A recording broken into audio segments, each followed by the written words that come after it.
ام تريدون ان تسألوا رسولكم كما سئل موسى من قبل ومن يتبدل الكفر بالإيمان فقد ضل سواء السبيل ود كثير من أهل الكتاب لو يردونكم من بعد إيمانكم كفارا حسدا من عند أنفسهم من بعد ما تبين لهم الحق فاعفوا واصفحوا حتى يأتي الله بأمره ان اللہ علی کل شیء قدیر صدق اللہ العظیم۔ اللہ رب العزت فرماتے ہیں، یہ سورۃ البقرہ کی آیت نمبر 108 اور 109 ہے۔ اللہ فرماتے ہیں کیا تم چاہتے ہو ان تسألوا رسولکم کہ اپنے رسول سے ویسے سوال کرو کما سئل موسیٰ من قبل جیسے پہلے حضرت موسیٰ سے سوال کیے گئے تھے۔ کیا تم یہی چاہتے ہو کہ اپنے رسول سے ایسے سوال کرو جیسے موسیٰ علیہ السلام سے پہلے سوال کیے گئے؟ وَمَن يَتَبَدَّلِ الْكُفْرَ بِالْإِيمَانِ، اللہ فرماتے ہیں جس نے ایمان کے بدلے میں کفر کو اپنایا فَقَدْ ضَلَّ سَوَاءَ السَّبِيلِ، پس تحقیق وہ سیدھی راہ سے بھٹک گیا۔ وَدَّ كَثِيرٌ مِّنْ أَهْلِ الْكِتَابِ، بہت سے اہل کتاب چاہتے ہیں لَوْ يَرُدُّونَكُم مِّن بَعْدِ إِيمَانِكُمْ كُفَّارًا کہ تمہیں تمہارے ایمان لانے کے بعد حالت کفر میں واپس لوٹا دیں۔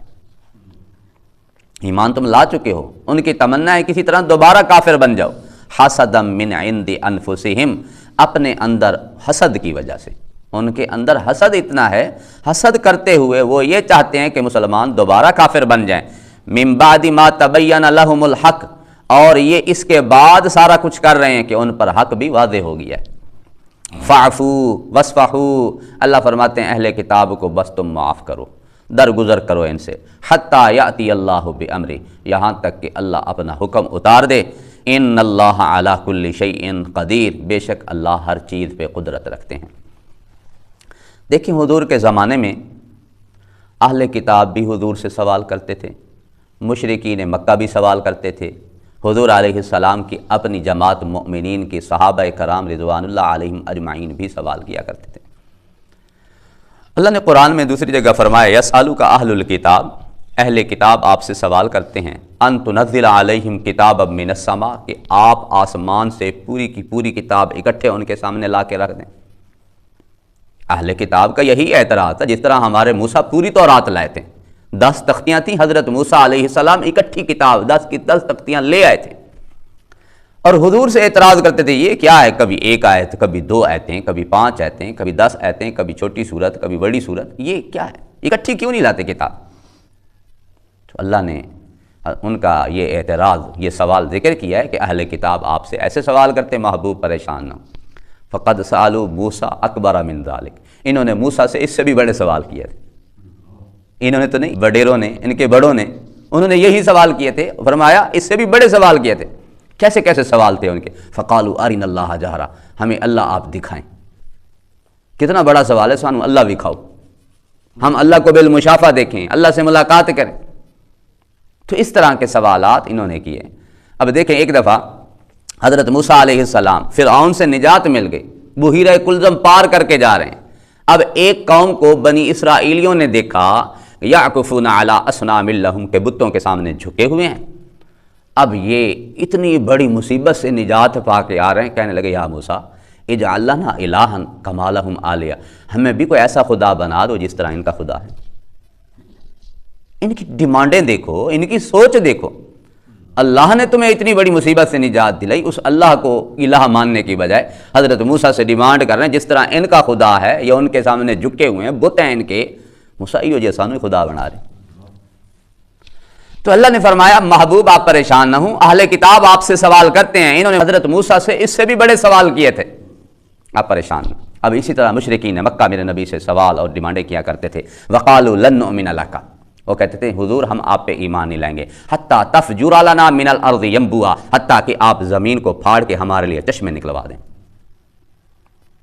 یہ ڈیمانڈ ان کی، یہ سوال ان کا۔ او تکون لک جنۃ من نخیل وعنب، آپ کے کھجوروں کے باغ ہوں، آپ کے انگوروں کے باغ ہوں، فتفجر الانہار خلالہا تفجیرا، درمیان میں آپ نہریں جاری کریں باغوں میں، او تسقط السماء، یا پھر جس طرح آپ کہتے ہیں تم ایمان نہیں لاتے تھے، آسمان کا ٹکڑا گر گیا، یا پھر ہم پر آسمان کا ٹکڑا گرا۔ کما زعمتا جیسے تمہارا گمان ہے، پھر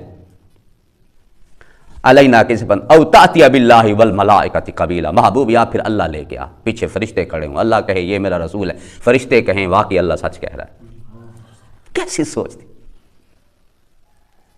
او تکون لک بیت من زخرف، یا پھر محبوب آپ کا سونے کا گھر ہو، کچے کچے حجرے ہیں، چھوٹے چھوٹے حجرے ہیں، چھوٹے چھوٹے گھر ہیں، رہنے کو تمہارے لیے گھر نہیں، مکان نہیں، کوٹھی نہیں، بلڈنگ نہیں، تم کہتے ہو میں اللہ کا نبی، تمہارا سونے کا کوئی گھر ہو، بیت من زخرف او ترقی فی السماء، یا تم آسمان پہ چڑھ جاؤ، اور ولن نؤمن لرقیک، ہم آپ کے چلنے کو بھی نہیں مانیں گے جب تک آپ کتاب نہ لے کے آئیں ہمارے لیے۔ یہ مشرکین مکہ اس طرح کے سوال کر کر کے میرے نبی کو ایذا دے۔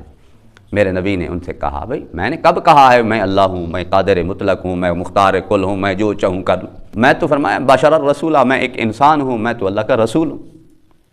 تم نے یہ کیا کیا مطالبے کیے جس طرح اللہ سے مطالبے کیے جاتے ہیں؟ تو اس طرح کی باتیں مشرکین مکہ یہ ایذا دیا کرتے تھے۔ اسی طرح حضور علیہ الصلاۃ والسلام کے جو صحابہ ہیں وہ سوالات میں احتیاط کرتے تھے۔ پورے قرآن میں 12 سوال صحابہ نے کیے، یسألونک عن الیتامی، یسألونک عن الخمر والمیسر، یسألونک عن المیت، اس طرح کے جو 12 لفظ ہیں یہ آپ سے سوال کرتے ہیں، یہ آپ سے یہ یتیموں کے بارے میں، آپ سے شراب کے بارے میں، آپ سے جوئے کے بارے میں پوچھتے ہیں۔ بڑی احتیاط کرتے تھے صحابہ۔ ہاں ایک دفعہ ایسا ہوا تھا غزوہ حنین میں میرے نبی تشریف لے گئے تھے، وہاں مشرکین مکہ کا ایک درخت تھا جس پر وہ اسلحہ لٹکاتے تھے، بڑا متبرک انہوں نے سمجھا ہوا تھا۔ کسی نے کہہ دیا حضور ہمارے لیے بھی کوئی اس طرح کا درخت متعین کر دو جس پر ہم بھی اسلحہ وغیرہ لٹکایا کریں، یعنی دل میں یہ تھا کوئی متبرک چیز ہونی چاہیے، اس کو وہ ذات انوات کہتے تھے، کوئی ہمارے لیے بھی ذات انوات بنا۔ حضور علیہ السلام نے انہیں ڈانٹا کہ ایسا نہیں کرنا۔ بہرحال حضرت عبداللہ ابن عباس فرماتے ہیں حضور کے صحابہ سوال کرنے میں احتیاط کرتے تھے، اس طرح کے سوالات نہیں کیا کرتے تھے۔ اللہ نے قرآن میں بھی دوسری جگہ فرمایا لا تسألوا عن اشیاء ان تبد لکم تسؤکم، رنگ کیسا ہو، قد کیسا ہو، عمر کتنی ہو، کیسی ہو، جی واضح نہیں ہو رہا، سوال کرتے گئے کرتے گئے کرتے گئے، خود پھنس گئے، پھر اس علاقے میں ایک ہی گئے مل۔ تو کثرت سوال یہ ہلاکت اور بربادی کا باعث بنتے ہیں۔ میرے نبی علیہ السلام کے فرمان کا مفہوم ہے زیادہ سوالات سے بچو، زیادہ سوالات سے پچھلی امتیں برباد ہوئی تھی، اس سے بچو۔ یہی اللہ فرماتے ہیں ام تریدون، کیا تم چاہتے ہو، ان تسألوا رسولکم، کہ تم اپنے رسول سے سوال کرو، کما سئل موسیٰ من قبل، جیسے حضرت موسیٰ علیہ السلام سے پہلے سے سوال کیے گئے تھے۔ ومن یتبدل الکفر بالایمان، جس نے ایمان کے بدلے میں کفر کو اپنایا۔ دیکھیں سوال برائے سوال، اور سوال اس لیے کہ حضور کو تکلیف دینی ہو، حضور کو ایذا پہنچانی ہو، حضور کو نیچا دکھانا ہو، تو یہ تو ایمان کے بدلے میں کفر کو اپنانا ہے نا، یہ تو کفر ہے نا، حضور کو ایذا دینا، سوال برائے سوال کرنا، اپنی ہدایت مطلوب نہیں، مقصود نہیں۔ اللہ نے یہی فرمایا کہ جس نے ایمان کے بدلے میں کفر کو اپنایا، کفر کو تبدیل کیا، ایمان کو چھوڑ کے کفر کو لے لیا، فقد ضل سواء السبیل، یہ تو سیدھی راہ سے بھٹک گیا۔ ود کثیر من اہل الکتاب، بہت سے اہل کتاب چاہتے ہیں، لو یردونکم من بعد ایمانکم کفارا، کہ تمہارے ایمان لانے کے بعد تمہیں کفر کی حالت میں واپس لوٹا دیں، تم دوبارہ کافر بن جاؤ۔ اہل ایمان اس لیے بار بار اعتراض کر رہے ہیں، بار بار سوال کر رہے ہیں، اور مسلمانوں کو بھی سکھاتے تھے، سادہ مسلمان جا کے حضور سے یہ سوال کرو، جا کے حضور سے یہ سوال، کہ کبھی تو پھنسیں گے حضور۔ اللہ فرماتے ہیں اہل کتاب کی چاہت ہی یہی ہے کہ کسی طرح تمہیں کفر میں دوبارہ لوٹا دیں۔ کیوں؟ گڑبڑ کیا ہے؟ حسد من عند انفسہم، ان کے اپنے من میں حسد بھرا ہوا ہے۔ حسد دو وجہ سے ہوتا ہے۔ حسد ایک تو یہ ہوتا ہے کہ یہ جو نعمت ہے فلاں کے پاس، یہ کیوں ہے میرے پاس آ جائے۔ ایک یہ بات تو یہ ہوتی ہے کہ فلاں کے پاس نعمت نہ رہے، دوسری بات یہ ہوتی ہے کہ وہ نعمت اس سے چھن بھی جائے اور میرے پاس آ جائے، اسے کہتے ہیں حسد۔ اور میرے نبی علیہ السلام نے حدیث میں سمجھایا الحسد یاکل الحسنات کما تاکل النار الحطب، حسد نیکیوں کو ایسے کھا جاتا ہے جیسے آگ لکڑی کو کھا جاتی ہے۔ اور علماء کرام اللہ والے کہتے ہیں ما خلا جسد من حسد، کوئی بھی جسم حسد سے خالی نہیں، ہر ایک کے اندر حسد ہوتا ہے، کسی کے اندر کسی بات میں، کسی میں کسی بات کی خاطر، کوئی کوٹھی مکانوں کے چکروں میں، کوئی علم کے چکر میں، کوئی کسی چکر میں، حسد سے کوئی جسم خالی نہیں ہے۔ اسی لیے تو قرآن میں ہمیں دعا سکھائی گئی ہے وَمِن شَرِّ حَاسِدٍ إِذَا حَسَدَ، اللہ ہمیں حاسدین کے شر سے بچا، تو ہم لوگ حسد سے بچیں۔ ہاں اس کے مقابلے میں ایک غیبتہ ہوتا ہے، ایک رشک ہوتا ہے۔ رشک یہ ہوتا ہے اللہ جس طرح تو نے فلاں بندے کو موٹر سائیکل دی ہے، اللہ مجھے بھی عطا فرما۔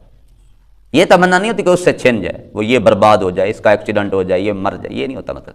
اللہ جس طرح تو نے فلاں کو دی مجھے بھی دے دے، اللہ جس طرح تو نے فلاں کو علم دیا اللہ مجھے بھی دے، اللہ جس طرح تو نے فلاں کے بچے کو حافظ و قاری بنایا اللہ میرے بچے کو بھی بنا دے۔ یہ غبطہ ہوتا ہے، یہ رشک ہوتا ہے، یہ کرنا جائز۔ تو اللہ نے فرمایا من بعد ما تبین لهم الحق، اہل کتاب حق کو جان گئے، حق ان پہ واضح ہو گیا، حق واضح ہونے کے بعد بھی اپنے اندر حسد کی وجہ سے یہ چاہتے ہیں کہ مسلمانوں کو حالت کفر میں دوبارہ لوٹا دیں، دوبارہ کافر بنا دیں۔ فاعفوا واصفحوا، اب یہ بات جب پتہ چلی نا، اللہ نے فرمایا کہیں مسلمانوں کے اندر انتقام کا جذبہ نہ آ جائے، اہل کتاب سے لڑائی جھگڑا نہ شروع کر دیں، میرے اللہ نے فرمایا فاعفوا واصفحوا، بس پرے کرو، ان کو معاف کر دو، ان سے درگزر کرو، حتی یاتی اللہ بامری، یہاں تک کہ اللہ اپنا حکم لے آئے۔ اللہ نے پھر حکم ایک موقع پہ دے دیا کہ اس مکہ کو، مدینہ کو، اس عرب کو یہود و نصارہ سے پاک کر دو۔ سب یہود و نصارہ حضرت عمر نے اپنے زمانے میں وہاں سے نکال دیے تھے، یہ اللہ کا حکم تھا۔ ان اللہ علی کل شیء قدیر، اللہ فرماتے ہیں بے شک اللہ ہر چیز پہ قدرت رکھتے ہیں، اللہ جو چاہتے ہیں کر سکتے ہیں۔ تو اس کے یہ جو آیات سامنے ہیں، احکام سامنے، ہمیں بھی پس پردہ سمجھایا جا رہا ہے کہ بار بار سوال کرنا، بال کی کھال اتارنا، چھوٹے چھوٹے مسئلوں میں الجھنا، چھوٹے چھوٹے بار بار ایک ایک بات پوچھے رکھنا، وہم میں پڑنا، یہ چیز ٹھیک نہیں، سوائے ہلاکت اور بربادی کے اور کچھ نہیں ہے۔ اللہ تعالی ہم سب کو عمل کی توفیق نصیب